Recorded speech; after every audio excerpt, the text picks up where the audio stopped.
बहुत अरसा पहले की बात है कि एक गांव के बाहर एक घर में एक चुड़ैल रहा करती थी। वो चुड़ैल कालू के नाम से मशहूर थी। कालू चुड़ैल बहुत अच्छी थी। वो किसी को नुकसान भी नहीं पहुंचाती थी, बल्कि सब लोगों की मदद किया करती थी। लेकिन लोग इस चुड़ैल की इज्जत नहीं करते थे। चुड़ैल होने की वजह से लोग उसे हकारत की नजर से देखते थे।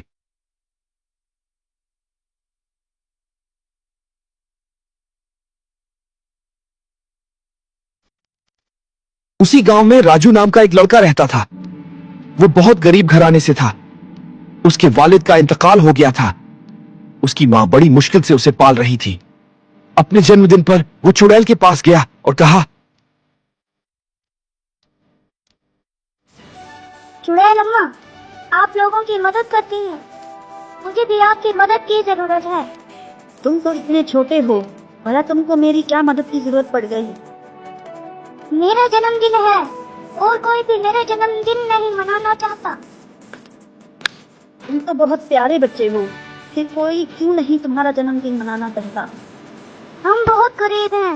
मेरी अम्मी के पास पैसे नहीं हैं। मेरे ताया कहते हैं कि तुम अपने पापा के पास चले जाओ, वो तुम्हारा जन्मदिन मनाएंगे। तो तुम अपने पापा से क्यों नहीं बोलते? वो तेरा जन्मदिन जरूर मनाएंगे। मेरे पापा मेरे पास नहीं रहते, वो तो भगवान के पास चले गए हैं। ओ राजू, तुम बहुत अच्छे बच्चे हो। मुझे तुम्हारी बात सुनकर बहुत दुख हुआ। मैं तुझसे वादा करती हूँ कि कल तुम्हारा जन्मदिन धूमधाम से मनाऊंगी। अगले दिन चुड़ैल जब राजू के घर पहुंची तो चुड़ैल को देखकर राजू की मां ने कहा, चुड़ैल जी, आप यहाँ कैसे आई हो? आप तो वहाँ जाती हो जहाँ तुम्हारी मदद की जरूरत होती है। तभी तो मैं यहाँ आई हूँ। आज राजू का जन्मदिन है ना, मैं इसका जन्मदिन मनाने आई हूँ। कहाँ है राजू? राजू, वो तो अभी सो रहा है। अच्छा, तो उसके उठने से पहले ही मैं सारी तैयारी कर लेती हूँ। ये कहकर कालू चुड़ैल ने अपने जादू से सारे घर को सजाया। एक बड़े से केक का भी इंतजाम किया और बहुत सारे तोहफे तैयार किए। राजू का घर बहुत खूबसूरत लग रहा था। आसपास के लोग वहां पहुंच गए और कालू चुड़ैल की सब तैयारियां करके वहां से चली गई। और जब राजू उठा तो वो ये सब देखकर बहुत हैरान हुआ और बोला, ये घर कितना सुंदर लग रहा है और ये इतने सारे तोहफे भी। मम्मी मम्मी, ये सब आपने किया है मेरे लिए। आप कितनी अच्छी हैं। आपने तो कहा था पैसे नहीं हैं, फिर ये सब कहाँ से आया? ये सब उसी कालू चुड़ैल ने किया है जिसके पास तू कल गया था। सच मम्मी? लेकिन वो चुड़ैल अम्मा कहाँ है? वो तो चली गई है। चलो तुम केक काटो, तुम्हारे दोस्त इंतजार कर रहे हैं। नहीं मम्मी, मैं चुड़ैल अम्मा के बिना केक नहीं काटूंगा। मैं अभी उनको बुला कर लाता हूँ। राजू भागता हुआ चुड़ैल के पास गया और कहा, चुड़ैल अम्मा, आपने मेरे जन्मदिन के लिए इतना कुछ किया, इसके लिए शुक्रिया।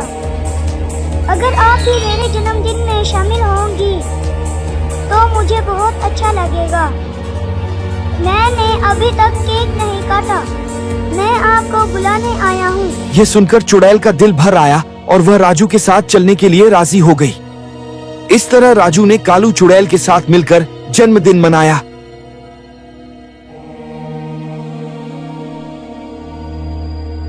इसके बाद कालू चुड़ैल वहां से चली गई। अब राजू रोज चुड़ैल से मिलने जाता और वो घंटों बातें किया करते थे। चुड़ैल को राजू का साथ बहुत अच्छा लगता था, क्योंकि बाकी सब गांव वालों की तरह राजू मतलबी नहीं था। एक दिन राजू ने चुड़ैल से पूछा, चुड़ैल अम्मा, ये बताएं कि आपका जन्मदिन कब आता है? तुम जानकर क्या करोगे मेरे बेटे? जिस तरह आपने मेरा जन्मदिन मनाया, मैं भी आपका जन्मदिन मनाऊंगा। राजू, मेरा जन्मदिन कभी किसी ने नहीं मनाया, तो तुम क्यों मनाना चाहते हो? अब मैं मनाऊंगा चुड़ैल अम्मा। अब आप बता भी दो ना। मेरा जन्मदिन आज से 5 दिन बाद 10 तारीख को है। उसके बाद राजू वहां से चला गया और अपनी माँ से बोला, मम्मी मम्मी, चुड़ैल अम्मा का जन्मदिन 5 दिन बाद है। क्या हम इनका जन्मदिन नहीं मना सकते? चुड़ैल का जन्मदिन तुम क्यों मनाना चाहते हो? चुड़ैल का जन्मदिन तो आज तक किसी ने भी नहीं मनाया। मम्मी, चुड़ैल अम्मा सबकी मदद करती हैं, लेकिन कोई भी इनके बारे में नहीं सोचता। अगर हम चुड़ैल अम्मा का जन्मदिन मनाएंगे तो उसे बहुत अच्छा लगेगा। राजू की यह बात सुनकर और उसकी जिद देखकर मम्मी ने सबसे इस बात का जिक्र किया, लेकिन कोई भी कालू चुड़ैल का जन्मदिन मनाने के लिए बिल्कुल भी तैयार ना हुआ। आखिर थक हार कर राजू की मम्मी ने उससे राजू गांव में कोई भी चुड़ैल का जन्मदिन मनाने के लिए तैयार नहीं और हम अकेले क्या कर पाएंगे। मम्मी वो अकेले हम सबकी मदद करती है, तो क्या हम चुड़ैल अम्मा के लिए कुछ भी नहीं कर सकते? लेकिन माँ, कुछ भी हो, मैं जरूर चुड़ैल अम्मा का जन्मदिन मना कर रहूँगा। यह बोलकर राजू गांव में अपने दोस्तों के पास गया और उन्हें सारी बात बताई। उन्हें कालू चुड़ैल के एहसानात याद कराए। इस तरह राजू के दोस्त उसकी मदद करने के लिए तैयार हो गए। उसके बाद सब बच्चों ने मिलकर कालू चुड़ैल के जन्मदिन की तैयारी करना शुरू कर दी। राजू की माँ भी बच्चों का हाथ पटाने लगी। ऐसे ही धीरे धीरे सभी लोग चुड़ैल के जन्मदिन की तैयारी करने लगे।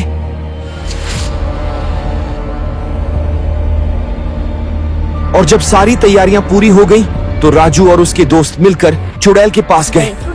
चुड़ैल अम्मा, मेरे साथ चलो। लेकिन तुम्हारे साथ कहाँ चलूं? चलो तो सही, आपको कुछ दिखाना है। राजू के बार बार कहने पर चुड़ैल उसके साथ चलने के लिए तैयार हो गई और जाने के बाद कालू चुड़ैल बहुत खुश।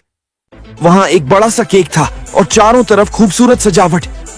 वो सभी लोग चुड़ैल के आने का इंतजार कर रहे थे। यह सब देखकर चुड़ैल को बहुत अच्छा लगा और वो बोली, तुम लोगों ने मेरे बारे में इतना सोचा, ये देखकर मैं बहुत खुश हूँ।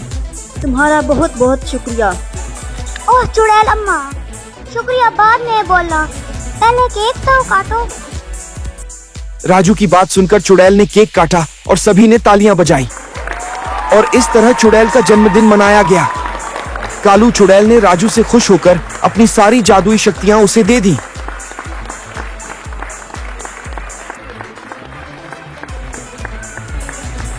जिससे अब वो गांव वालों की मदद किया करता था। इसीलिए तो कहते हैं कि भलाई का सिला हमेशा भलाई से ही मिलता है।